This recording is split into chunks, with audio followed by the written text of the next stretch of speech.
I believe that there is a mental solution to everything. And I'm kind of thinking everything physical, of course. So the mental solution is maybe a simpler way to go, but the question is, how many people believe it? So I was with a good friend of mine a while back, and he had cancer. And so he had an operation, had it taken out. And we were just meeting, and I said, hey, there are plenty of cures for cancer. And I threw out one that's more physically oriented, which is, drink pH water. Cancer cannot survive in high alkaline environments, but it survives in acidic environments.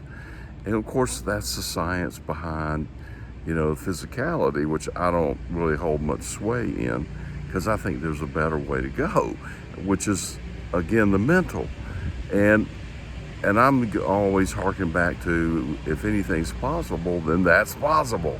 So, all right. So, and his response when I threw that out as a balloon kind of thing, just to get a response to see where, who I'm talking to, because I haven't seen him in a while. And he said, well, yeah, or you can just get it cut out. And I said, okay, I know where he's coming from. Totally physicality. He doesn't understand the power of the thought processes. And what I was talking about in this most recent video I just produced, which is, staying in here most of the time and, looking out there. I want to see what's going on out there, but it almost doesn't matter, because if the idea is to feel good, and you can do that from this mental positioning, this thought process, by creating a physical representation, a mental image, of course, of a physical representation of a life you might like, and that feels good.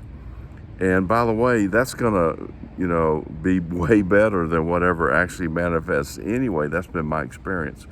It may not be yours, but from my experiences, whatever I can imagine in here is way better than what actually shows up out there. Yes, I'll say, oh my God, that's what I was thinking. But this isn't what I wanted, That's the way it kind of tends to work. But if you think in here and you get that feeling, oh, wow, this is it right there. And then you say, oh, now what about this? And what about that? What about that? And start adding on and getting more specific and changing things up, and maybe changing locations or the people, or, oh man, wouldn't it be great if so-and-so was doing this, helping me with that? And then, oh, what if we did this? I mean, I'm running through these actual things that I was thinking this morning right now, as I'm speaking about them. And am I gonna look for them out there? Not really. I mean, kind of, sort of, but no, I'm not. I'm just going to do everything I can today to stay in this moment and create the feeling that I want. Isn't that the goal?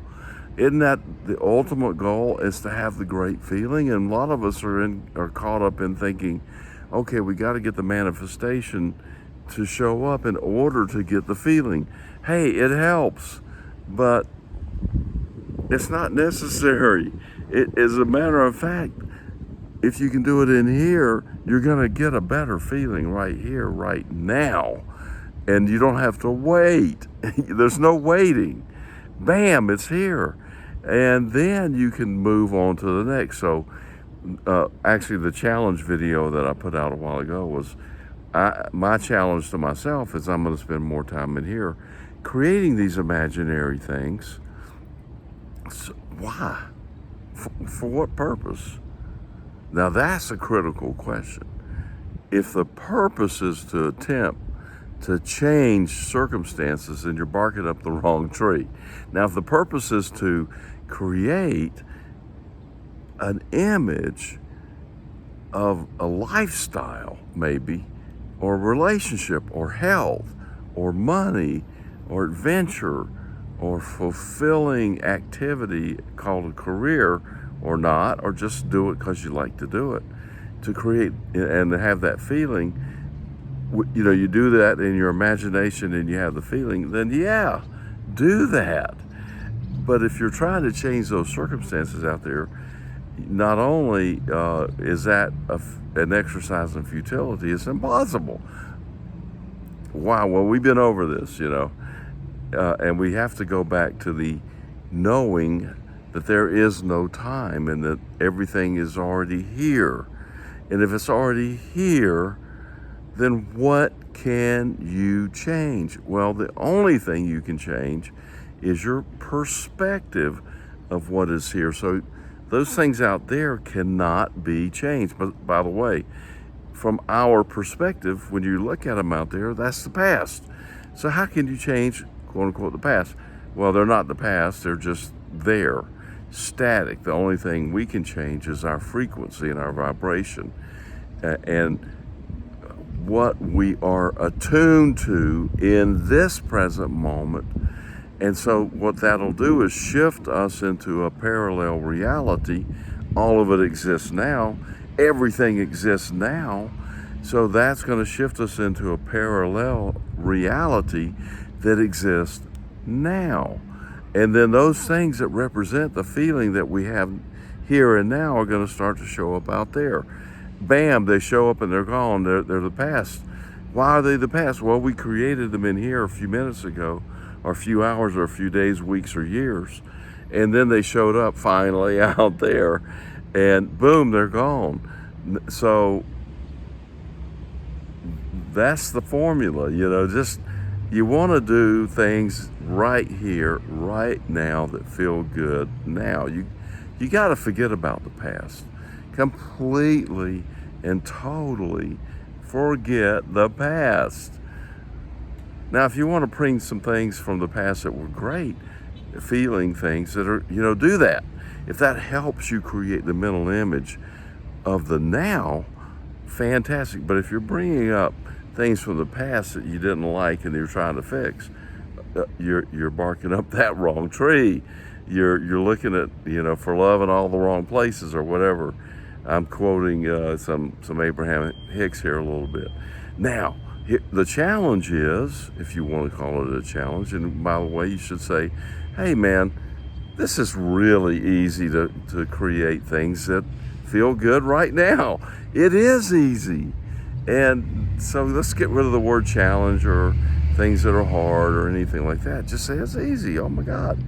It's so easy to imagine things right now. And I'm not trying to change anything. I'm just trying to create an image that feels good. Isn't that easy? Yes, that's easy. Don't attach anything else. Don't hook any more cargo to your locomotive. Just you've got your locomotive. Just ride with that, and put some more fuel on the fire with the good ideas. So what's the thing to do? Well, what I'm doing is I'm spending more time here. Now, one of the things that I have heard in different stories and things and representations and so forth is that what you imagine here is as real as reality.